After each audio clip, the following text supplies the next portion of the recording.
11,5 millions d'euros, soit près de 800 000 euros par an pendant 15 ans. C'est la somme que devrait payer la ville de Chinon pour éponger sa dette.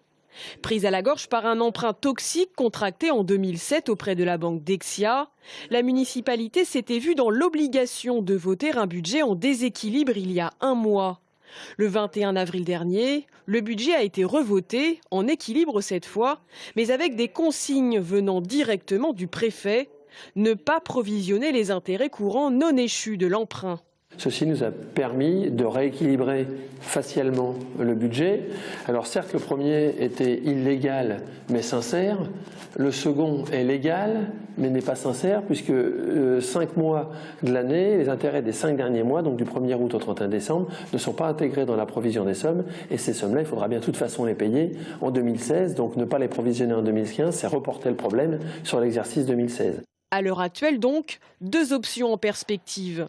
Aller devant les tribunaux ou tenter de sortir de l'impasse en payant une indemnité de remboursement.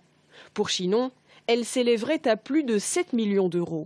Notre volonté n'est pas d'aller au contentieux.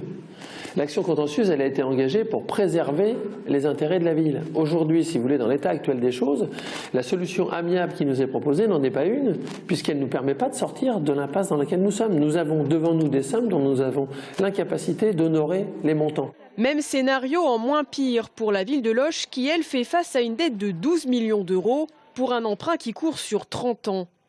Pour en sortir, il faudrait débourser 8 millions d'euros, soit l'équivalent du budget de la ville. Alors devant ces situations cauchemardesques, le gouvernement a décidé de doubler le fonds de soutien aux 250 collectivités locales concernées. Reste à savoir si cela sera suffisant.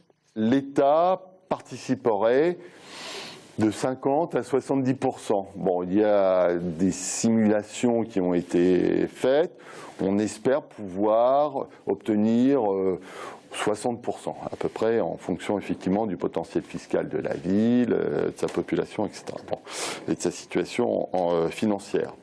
Ce qui veut dire quand même qu'il nous reste un peu d'argent à trouver.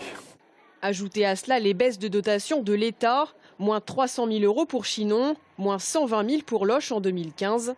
Les renégociations avec la banque dans les prochains mois risquent donc d'être cruciales.